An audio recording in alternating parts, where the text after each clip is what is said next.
grâce, c'est puissant, l'action de grâce. C'est un message qui a le potentiel de changer nos vies et qui a une paix puis une joie qui surpasse l'intelligence, qui surpasse ce qu'on peut comprendre dans ce monde, qui permet de triompher, qui peut devenir nôtre de plus en plus dans notre vie. Ça vous intéresse? Mais avant d'aller plus en profondeur dans ce message, je veux rappeler pourquoi on est dans cette série « L'Église de la Bible à aujourd'hui ». L'Église de la Bible à aujourd'hui parce que, premièrement, je crois qu'on a besoin de saisir ce qu'est l'Église. On a besoin de saisir l'importance de l'Église pour nous-mêmes. C'est un besoin, un grand besoin pour l'Église de réaliser ça dans notre société individualiste. On a besoin de réaliser l'importance de l'Église qui est quelque chose de collectif. On en a besoin dans notre vie. On a besoin de réaliser l'impact que nous, on peut avoir dans notre assemblée. On a un impact, on a une influence. Positive, négative ou neutre, c'est comme si ça n'existe pas. Mais on a une influence. Je crois qu'il faut saisir l'impact que l'Église peut avoir dans la société. La société a des grands besoins et l'Église est un des moyens que Dieu veut utiliser pour répondre à ses besoins. C'est un grand besoin. Peut-être n'avez-vous pas tant le désir, mais sachez qu'il y a une grande différence entre nos désirs et nos besoins. Nos désirs sont parfois pas en lien avec la volonté de Dieu et Dieu sait de quoi on a besoin. Alors qu'on va se plonger dans ce que Dieu dit aux églises, une église à la fois. C'est quoi son message particulier à cette église-là? Ça va nous permettre de transposer ça à notre réalité aujourd'hui et voir, OK, oui, l'église de la Bible à aujourd'hui. Ça va nous faire nous plonger dans les Écritures. Vous savez, les Écritures entières sont excellentes, sont importantes, sont inspirées de Dieu, mais n'en reste pas moins que ce qui est le plus proche de la réalité de l'Église, le contexte le plus proche dans la Bible de notre réalité d'Église, c'est les lettres aux Églises.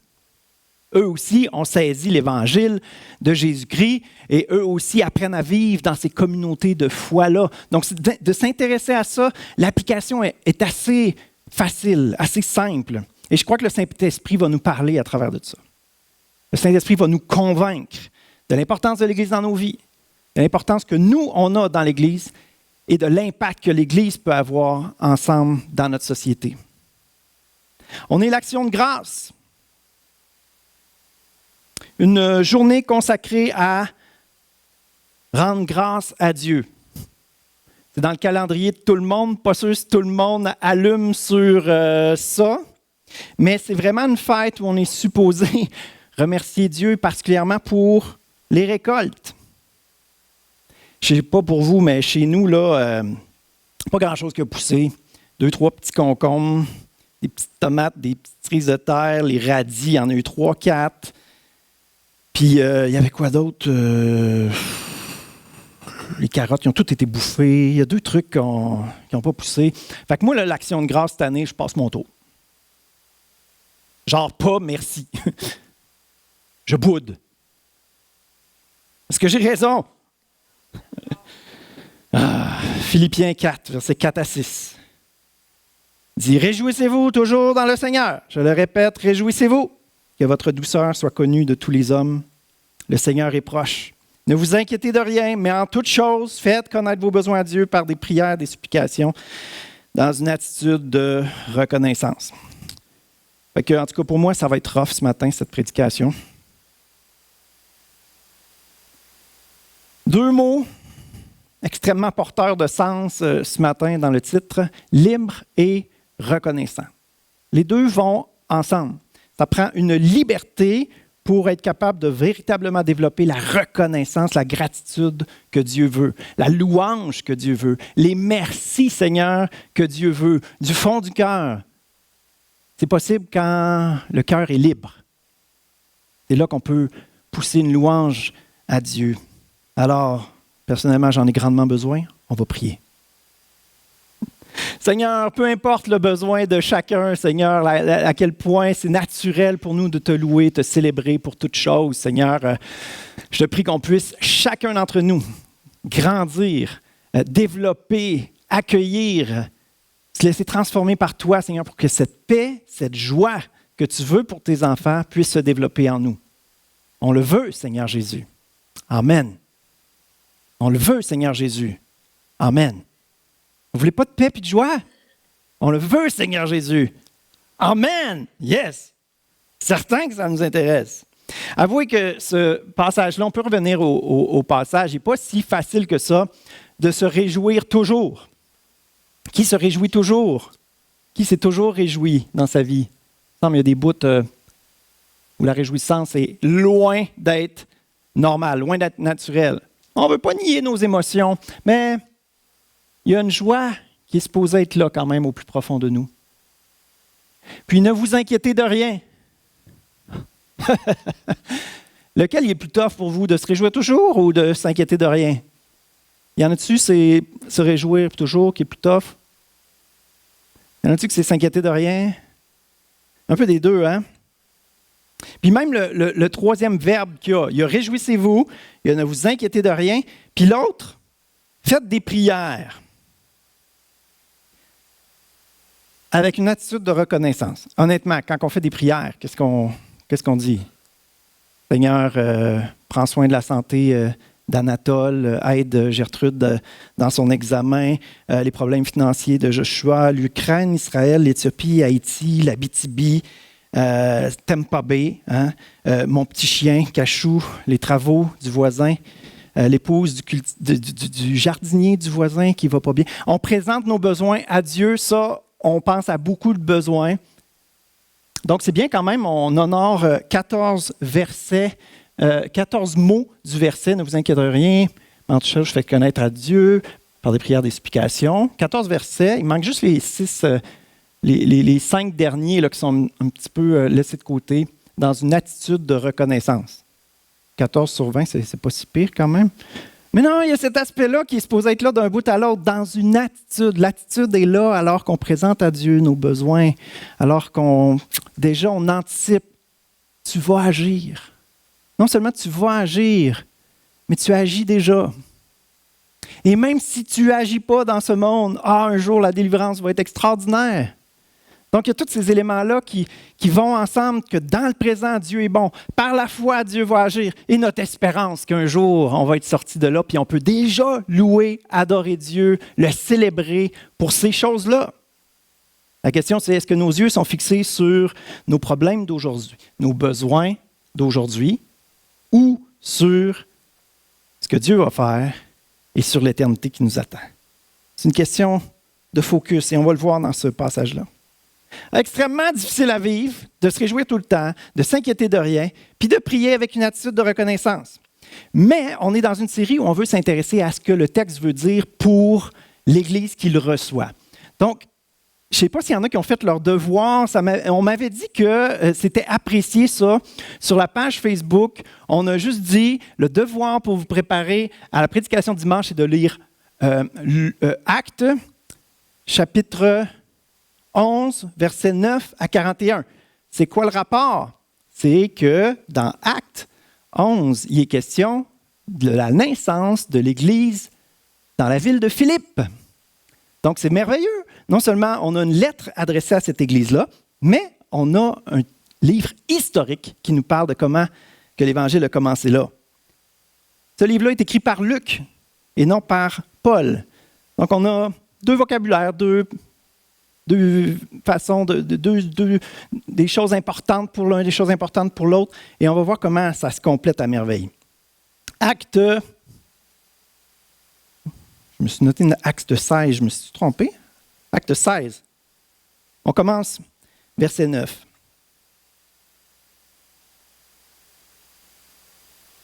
Pendant la nuit, Paul eut une vision. Il vit un Macédonien debout qui lui adressait cette prière. « Passe en Macédoine et viens à notre secours. » Aussitôt après cette vision, nous avons cherché à partir pour la Macédoine, car nous étions convaincus que Dieu nous avait appelés à porter la bonne nouvelle aux habitants de cette contrée. C'est vraiment merveilleux comment ça commence. Dans le fond, ils ont cet appel clair de Dieu. Alors, ils vont avec l'assurance que c'est Dieu qui les envoie là. Les dons spirituels, c'est merveilleux pour ça. Les visions, les songes, les paroles de connaissance, de sagesse que Dieu nous donne, c'est comme un petit input surnaturel là, qui fait qu'on avance avec confiance. Alors, ils s'y rendent. Nous avons embarqué à Troas, d'où nous avons gagné directement l'île de Samothrace, puis le lendemain, Néapolis. De là, nous sommes allés à Philippe, ville du premier district de la Macédoine et colonie romaine. Nous avons passé plusieurs jours dans cette ville. Donc, on n'est pas en Israël du tout. La Macédoine, c'était là qu'il y avait le quartier général d'Alexandre le Grand, en Alexandrie. C'est l'histoire grecque. Et c'est devenu un quartier général pour Rome aussi. Donc, c'est une ville militaire. Ils sont appelés par Dieu. Hein? Puis Paul n'est pas tout seul. C'est une équipe missionnaire. Il va surtout parler de Sylvain. Silas, dans d'autres versions, mais c'est le fun d'avoir un Sylvain dans notre assemblée et dans cette histoire de la Bible. Mais il y a toute une équipe ensemble qui se rend là-bas avec grande confiance. Ils vont rencontrer Lydie, une femme d'affaires qui a une belle influence et qui était ouverte à l'Évangile. Donc, tout commence vraiment bien. Ils arrivent tout de suite, ils font un contact, quelqu'un qui accueille l'Évangile, quelqu'un qui est heureux de les accueillir, donc. Et il y a une communauté de foi qui naît là. Il y a une situation assez particulière qui va arriver par contre. Une esclave, donc qui appartient à un maître, une esclave qui a un esprit de divination, donc qui avait des dons hein, de vin, dans le fond, une liseuse de je ne sais pas trop quoi, comment qu'elle allait chercher ces informations. Mais les gens allaient la consulter pour savoir c'est quoi leur avenir. Et son maître, dans le fond, ça lui rapportait beaucoup d'argent. Et là, grand malheur pour son maître, elle va être délivrée par Jésus. Grand bonheur pour elle. Enfin, elle découvre la liberté. Enfin, elle peut être elle-même. Enfin, elle peut accueillir l'Évangile que cette équipe missionnaire vient apporter à Philippe. Donc, le maître est bien fâché et il va faire une plainte contre l'équipe missionnaire, particulièrement Paul et Sylvain. Ils les amenèrent aux magistrats romains et dirent « Ces individus créent du désordre dans notre ville. » J'aime beaucoup cette expression. Ils créent du désordre. Un glorieux désordre. Un divin désordre, selon la perspective de quelqu'un de malveillant, quelqu'un qui a des mauvaises intentions. C'est du désordre. Hein? On ramène toujours nos 4 C, et c'est le C de contribuer qui ressort là. Contribuer à ce que le royaume de Dieu se répande et fasse une différence autour de nous. Que le royaume de Dieu infiltre le royaume des ténèbres et que ça fasse du désordre pour ceux qui bénéficient, pour ceux qui sont dans la mentalité du monde des ténèbres. Du désordre. Amener des problèmes dans le camp de l'ennemi. C'est ça notre but, c'est ça le rôle de l'Église. Amener un glorieux, un divin, un merveilleux désordre. Des gens libérés, délivrés, sauvés. Amen. C'est notre but, c'est ce qu'on veut voir. On veut voir Dieu agir à travers nous. Alors voici ce qu'ils vont dire aux magistrats. Ils sont juifs et enseignent des coutumes qu'il ne nous est pas permis, à nous qui sommes romains, d'accepter et de pratiquer. La foule se souleva aussi contre eux. Les magistrats firent arracher les manteaux de Paul et de Sylvain et ordonnèrent de les battre à coups de fouet. Après les avoir frappés de nombreux coups, on les jeta en prison et l'on recommanda aux gardiens de bien les surveiller. Dès qu'il eut reçu cet ordre, le gardien les mit dans une cellule tout au fond de la prison et leur fixa les pieds dans des blocs de bois.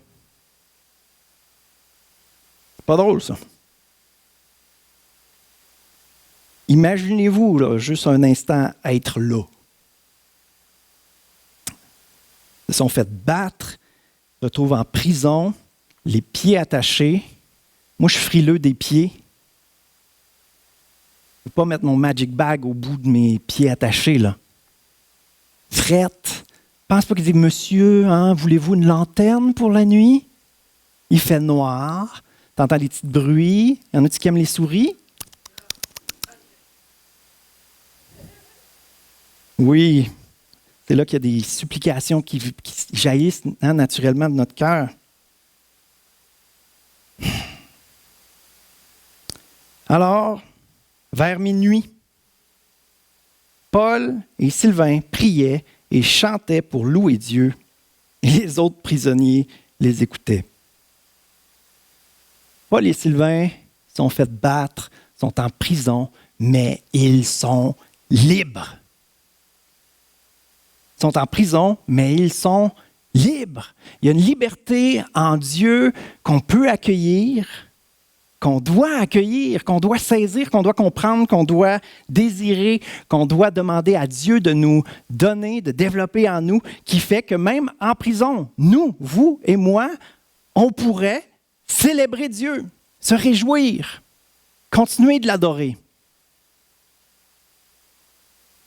Une prison non, la prison terrestre ne peut pas t'enlever cette liberté-là. On pense à la femme avec un esprit de divination qui a été libérée. Dieu délivre.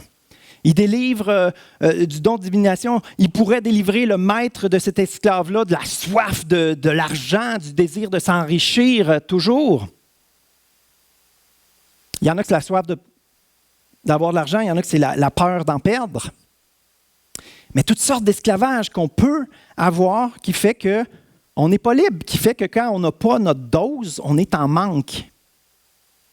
Je prends du langage qu'on prend pour une dépendance de drogue, mais peu importe c'est quoi notre dépendance, peu importe c'est quoi notre esclavage. Si Paul et Silas, eux, c'est absolument nécessaire pour eux qu'ils puissent avoir leur liberté, puis là, ils vont se battre pour leurs droits.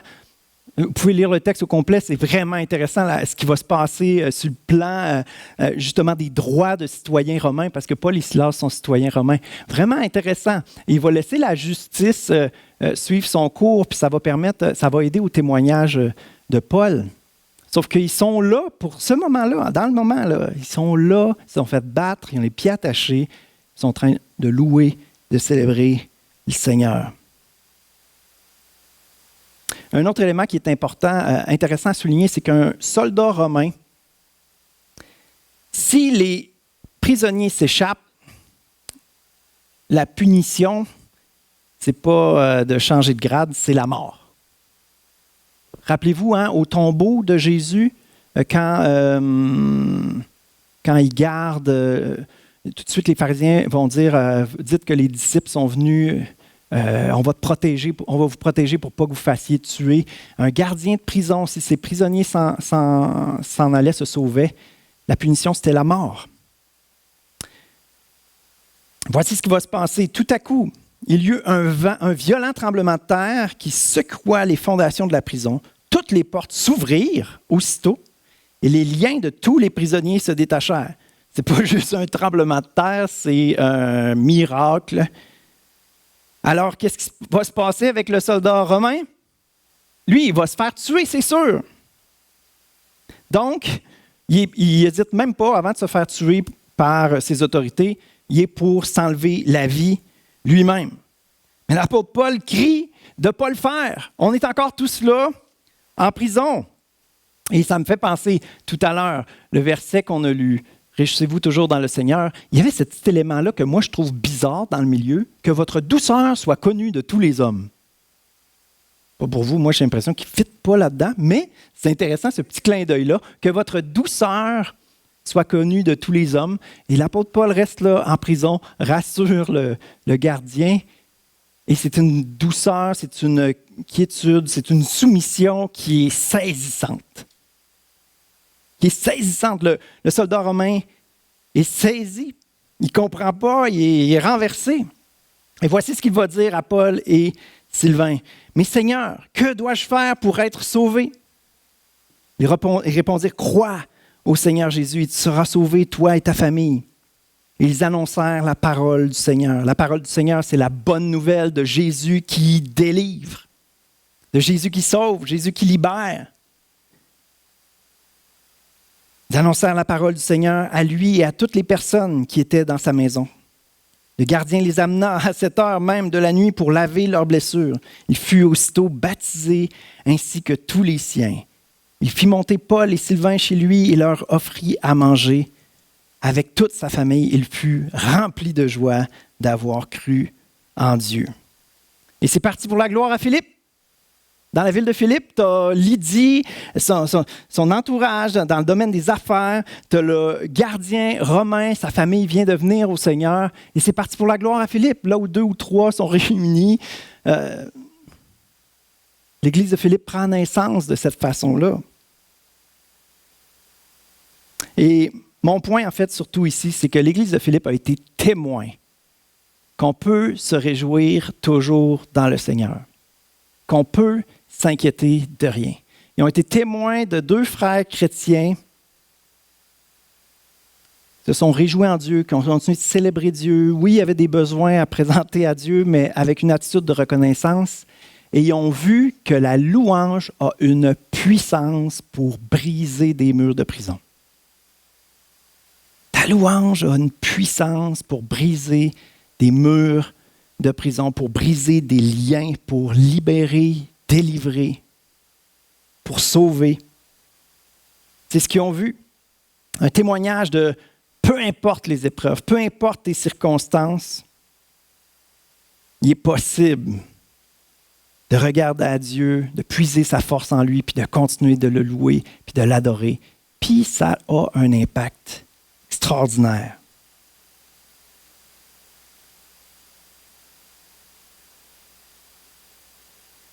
Ne jamais s'inquiéter, se réjouir toujours. C'est intéressant que Luc aussi souligne cet aspect-là. On pourrait dire n'importe quoi, suite au salut, l'expérience de Jésus qui rentre dans notre cœur, ce qui se passe. Il y a toutes sortes de choses qui se passent à ce moment-là.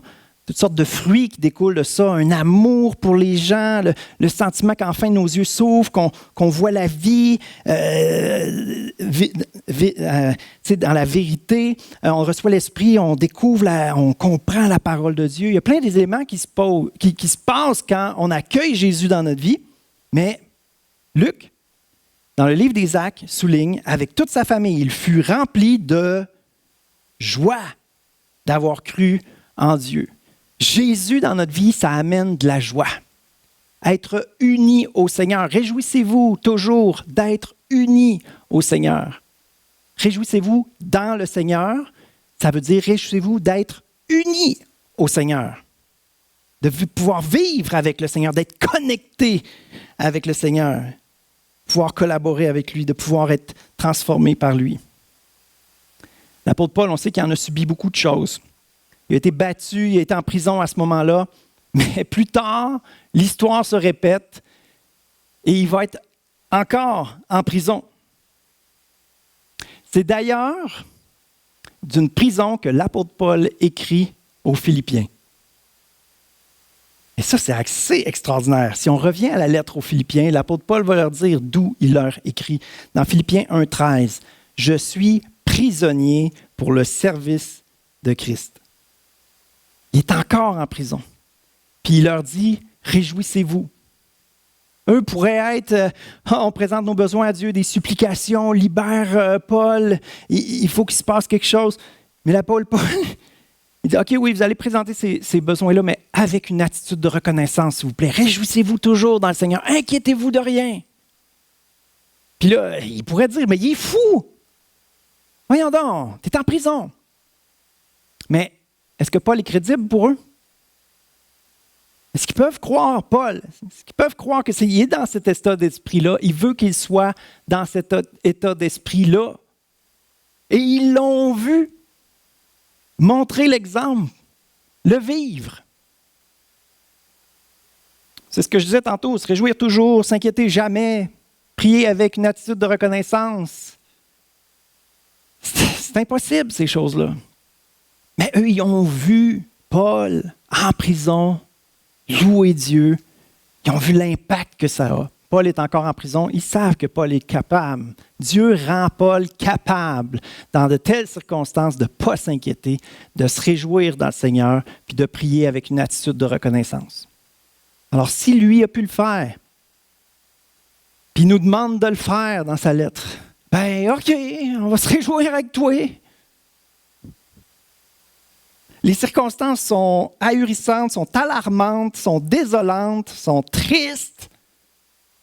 Réjouissez-vous toujours dans le Seigneur. Ne vous inquiétez de rien. Priez, mais oui, présentez vos besoins, des supplications, tout ça. Là. Dieu il se soucie de vous. Là. Mais faites-le avec une attitude de reconnaissance. Même à travers ça, Dieu est avec vous. Il est bon. Il ne vous lâche pas. Ils ont été témoins que c'est possible. Intéressant hein, de pouvoir lire une lettre puis de pouvoir voir l'histoire un petit peu de l'Église et de voir comment la lettre fait tout son sens avec ce qu'ils ont pu expérimenter. Le témoignage de Paul qui leur écrit cette lettre-là. J'espère que vous allez vous rappeler de Philippiens 4 à 8 et vous dire, je veux le vivre. C'est possible de le vivre. J'espère que ça va stimuler votre foi de voir cette histoire-là qu'on trouve dans la Bible. On peut, nous aussi, puiser notre paix en Dieu, notre force en Dieu, lui présenter nos besoins avec une attitude de reconnaissance, choisir de se réjouir en lui, de ne pas s'inquiéter. Donc, pour nous, comment ça s'applique? Réjouissez-vous toujours d'être unis au Seigneur. Je le répète, réjouissez-vous, que votre bonté soit connue de tous. Le Seigneur vient bientôt. Ne vous inquiétez de rien, mais en toutes circonstances, demandez à Dieu dans la prière ce dont vous avez besoin. Faites-les avec un cœur reconnaissant. Voici le résultat. On s'était arrêté là. On continue. Et la paix de Dieu, qui dépasse toute intelligence, gardera vos cœurs et vos pensées unis à Jésus-Christ. Enfin, frères et sœurs, voici un bon truc aussi que je vous donne. Portez votre attention sur tout ce qui est honorable, digne de louange, sur tout ce qui est vrai et mérite d'être respecté, tout ce qui est juste et pur, tout ce qu'on peut apprécier et estimer. Si on veut se réjouir toujours d'être unis au Seigneur, il faut se rappeler ce que le Seigneur fait. Il faut être focusé sur ce que le Seigneur fait. Ce que le Seigneur fait est toujours honorable, digne de louange, vrai, ça mérite d'être respecté. C'est juste, c'est pur. On peut l'apprécier, on peut l'estimer.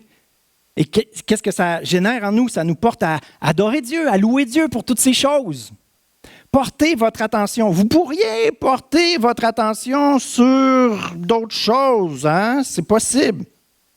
Sur l'opposé, sur ce qui est honteux, injuste, impur, sans valeur, déplorable, dommageable, ce qui devrait être haï. Ça dépend de ce qu'on veut. Mais il dit, portez votre attention. Notre volonté est impliquée dans la chose. Ne soyez pas victime de vos pensées. Portez votre attention. Quand vous pensez à des mauvaises choses, ramenez votre attention sur Dieu et sur ce que Dieu fait. On a une part à jouer là-dedans. Portez votre attention. Ce n'est pas une question d'émotion. Ce n'est pas une question de circonstance. C'est une question de à quoi on pense. On porte nos pensées sur quoi? Notre focus y est sur quoi? On peut choisir sur quoi on porte notre attention. Peu importe nos émotions. On nie pas nos émotions, mais on en prend conscience et on filtre. Est-ce que mes émotions sont en accord avec la volonté de Dieu? Bien, merci Seigneur pour mes émotions. Est-ce que mes émotions ne sont pas en accord avec la volonté de Dieu? Mettons la louange. Quand vous arrivez le dimanche matin, est-ce que vous le filez toujours de louer le Seigneur, de le célébrer? Des fois. Dans ce temps-là, c'est le fun, ça va bien, c'est naturel. Mais des fois, non. Je suis seul. Des fois, pas en tout. Mais quand on le fait, il change notre attitude. Puis c'est drôle, souvent, les émotions suivent. Ce n'est pas nos émotions qui nous ont dit de louer, de célébrer le Seigneur. Mais on a décidé de se réjouir dans le Seigneur. Et là, c'est-tu drôle, dans la louange, on réfléchissait aux paroles qu'on lisait, puis coudonc, c'est vrai qu'il y a des choses honorables, bonnes, pures, dignes de louange, dignes d'être estimées. Puis là, on loue le Seigneur, pas juste par soumission à cette directive-là, mais parce que, franchement, il y a de quoi louer le Seigneur. Il y a de quoi se réjouir.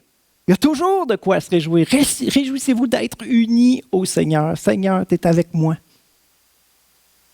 Quel privilège. Être reconnaissant, c'est un choix. C'est un choix. Il y a l'option neutre, l'option bougonnage, puis l'option reconnaissant. Être reconnaissant, c'est un choix, mais être reconnaissant, c'est un combat. C'est un combat.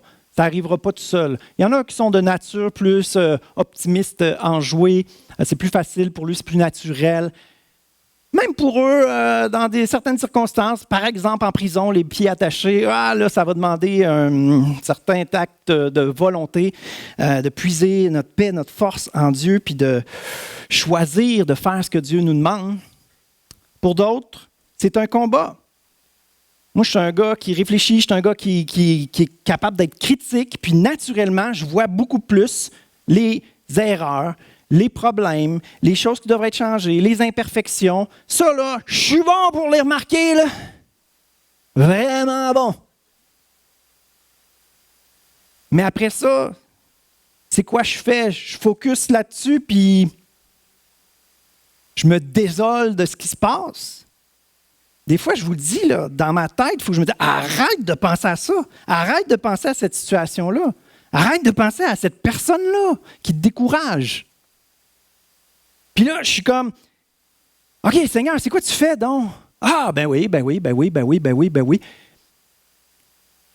Il y avait un professeur, une fois, qui a fait ça. Il donne une page à chacun de ses élèves avec un point noir dessus. Qu'est-ce que vous voyez sur la feuille? Un point noir.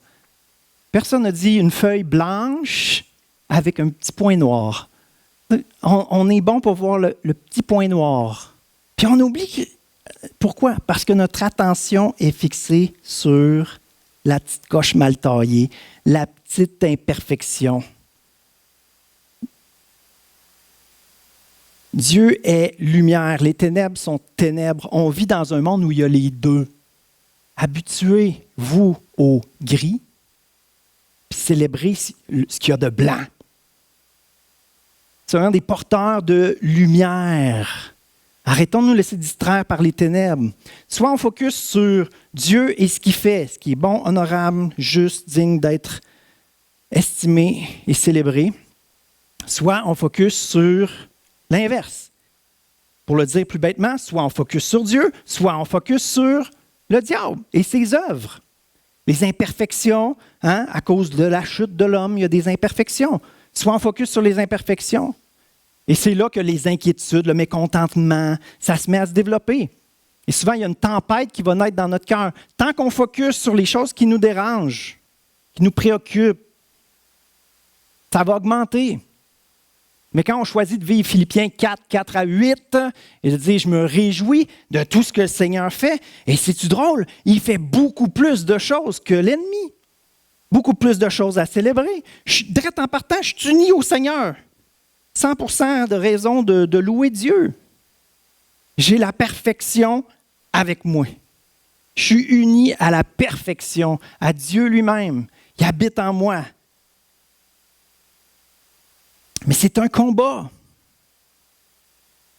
C'est un combat dans nos pensées. Intéressant quand même que Marie-France avait cette pensée-là dans son cœur. Elle me l'a partagée hier matin. Puis, moi, j'avais ce point-là dans mon message déjà ce matin. Puis, je pense que c'est le Seigneur qui nous parle, qui nous dit « Hey, il y a un combat, là. Les victoires ne viendront pas tout seules. Tu veux la paix de Dieu, tu veux la joie de Dieu. Attends pas que Dieu le fasse. Réjouis-toi toujours dans le Seigneur. Va dans la prière, apprends à le faire avec une attitude de reconnaissance. Tu ne t'inquiéteras plus des choses. Tu vas les avoir remis au Seigneur, puis tu vas être dans la reconnaissance, dans la joie de ce que le Seigneur fait. Tu vas devenir quelqu'un de patient, un homme, une femme de foi, un homme, une femme qui ne regarde pas aux circonstances terrestres. Je perds mes richesses, je n'ai pas assez de richesses, j'ai telle difficulté, il y a telle personne qui ne va pas bien. Soit on a les yeux fixés sur les imperfections de ce monde, soit on a les yeux fixés sur Dieu et tout ce qui est bon, tout ce qui est merveilleux. Compte les bienfaits de Dieu. Pendant que tu es occupé à compter ça, tu n'es pas en train de porter attention à autre chose. Portez votre attention. Soyez focus. Veillez sur votre attention. Naturellement, elle va pencher de ce bord-là. Hein? Naturellement, moi, ça penche de même.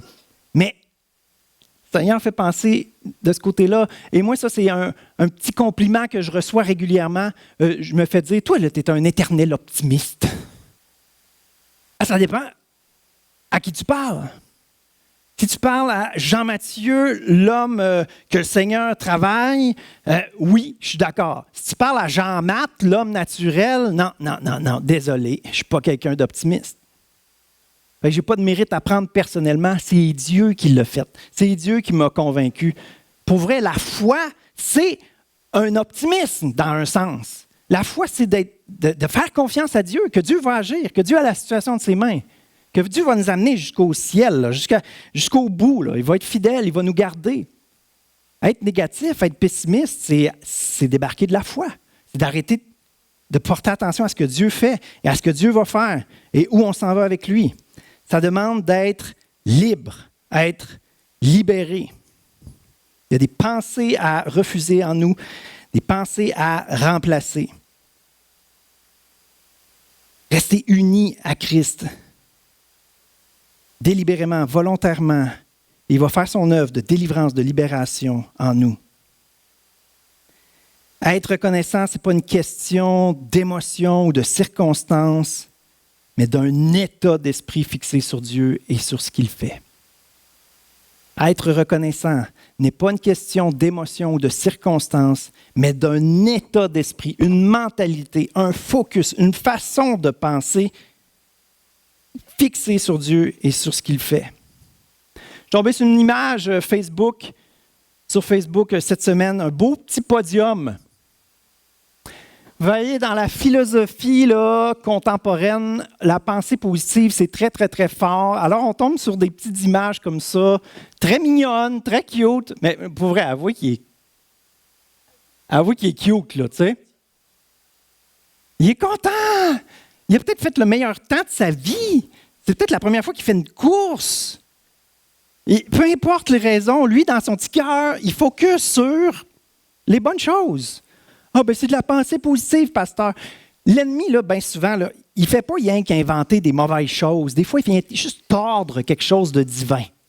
Dieu veut qu'on ait une pensée reconnaissante, une pensée de gratitude. Parce que ça, là, ça porte les regards vers Dieu qui agit. La pensée positive, c'est juste pour être un petit peu plus heureux avec nous-mêmes. Mais il l'illustre comme ça. Donc, nous, si on a une attitude de reconnaissance, de gratitude, on va être plus heureux avec notre Dieu. Et on va ressembler, ah oui, au petit bonhomme, c'est la 3e marche, qui est heureux. Dieu l'a aidé, l'a accompagné, il a pu s'entraîner, puis là, il fait beau soleil, il a fait une belle course, ses amis sont là pour fêter avec lui, il est content. Moi, j'aime cette image-là. Je n'ai même pas lu le texte qu'il pouvait y avoir avec, là. Je savais déjà ce qu'il me fallait pour mon message. La pensée positive. OK, ça, là, c'est l'ennemi qui rend une petite version édulcorée, superficielle de quelque chose que Dieu veut qu'on ait depuis toujours. Une attitude de gratitude, de reconnaissance.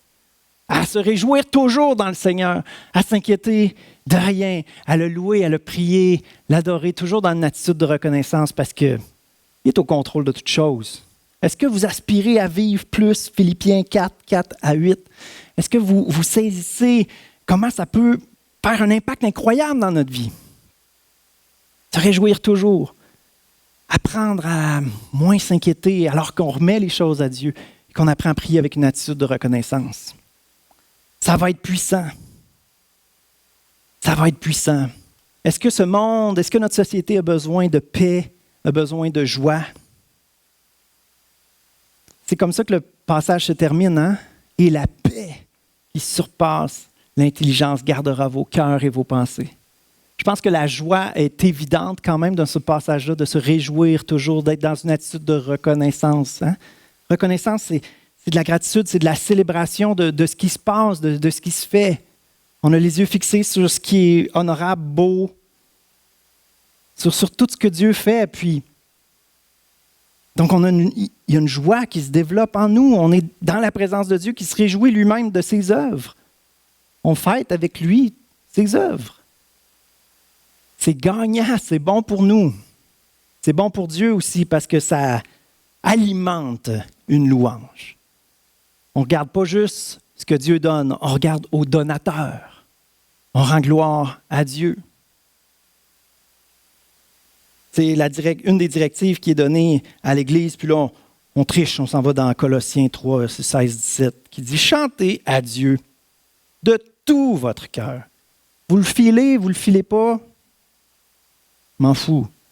Chantez à Dieu. C'est un ordre, c'est une directive. Il y a des commandements dans le Nouveau Testament. Chantez à Dieu de tout votre cœur avec reconnaissance, des psaumes, des hymnes, des cantiques inspirés par l'Esprit. Et là, j'aime ça parce que si vous n'aimez pas trop ça, chanter, la louange, c'est pas trop votre truc, tout ce que vous faites, en parole ou en action, faites-le au nom du Seigneur Jésus, en remerciant par lui Dieu le Père. C'est pas juste dans la prière qu'on a une attitude de reconnaissance, mais en toute chose. Ton travail est difficile, mais tu as la santé pour le faire, tu as un travail. Remercie Dieu pour ça. Reste dans cette attitude de reconnaissance, dans tout ce qu'on fait, dans nos paroles. Je dirais encore plus dans nos pensées. Vaut mieux échapper une mauvaise parole de temps en temps que de négliger nos pensées tout le temps. Si dans nos pensées, il y en a 1000 par jour qui sont à côté de ce que Dieu veut, versus une personne qui vit ce combat-là et qui en a 50 mauvaises pensées par jour, mais qui échappe une parole. Dieu, lui, ce qu'il voit, c'est notre cœur, c'est nos pensées, c'est le combat qu'on fait pour vivre dans sa volonté. Chacun d'entre nous, on est appelé à progresser. Il ne faut pas se comparer. Si on se compare, les femmes, ils ont comme 10 fois plus de pensées dans leur tête que nous, là. Fait que ne vous inquiétez de rien. Franchement, vous avez tout mon respect quand vous réussissez à progresser à ce niveau-là. Mais chacun d'entre nous, on a besoin de progresser, à s'inquiéter de rien, à se réjouir toujours dans le Seigneur. Et là, il y a cette paix qui surpasse l'intelligence qui nous est donnée. Il y a cette joie qui grandit. Et imaginez une église où la paix et la joie sont frappants, saisissants. À ceci, tous connaîtront que vous êtes mes disciples. C'est un passage qui parle de l'amour, mais tous les fruits de l'esprit visibles, évidents dans nos vies. Mais dans l'Église, les gens viennent et ressentent ce que l'Esprit a fait dans notre vie, la bonne odeur du fruit de l'Esprit qui se développe en nous. Une Église qui manifeste ces grâces-là, ces dons, ces fruits-là. Ça va être saisissant, ça va être remarquable. Les gens vont désirer ce que Dieu fait en nous. Le monde a besoin de connaître cette paix que Dieu donne. Cette joie. Le monde a besoin d'y goûter, besoin de l'expérimenter, a besoin de savoir comment ça se développe. C'est de ça qu'on parle, hein? Êtes-vous d'accord avec ça? J'aimerais vous dire que l'Église a besoin de connaître la paix que Dieu donne, la joie que Dieu donne. Est-ce que l'Église a besoin? On est bon pour dire le monde a besoin, mais que l'Église a besoin, chacun d'entre nous, progresser dans la paix, dans la joie que Dieu donne, a besoin d'y goûter, de l'expérimenter, de progresser. Si on peut progresser à vivre Philippiens 4, 4 à 8, je crois que ça va avoir un impact extraordinaire. Je demanderai aux musiciens de s'approcher. On a chanté « Je suis né pour te louer ». C'est notre raison de vivre. C'est la raison pour laquelle on est là, pour laquelle on respire. C'est pour ça qu'il est dit que tout ce que vous faites, en parole ou en action, soit fait avec un esprit de reconnaissance, de gratitude, de louange. Je suis né pour te louer.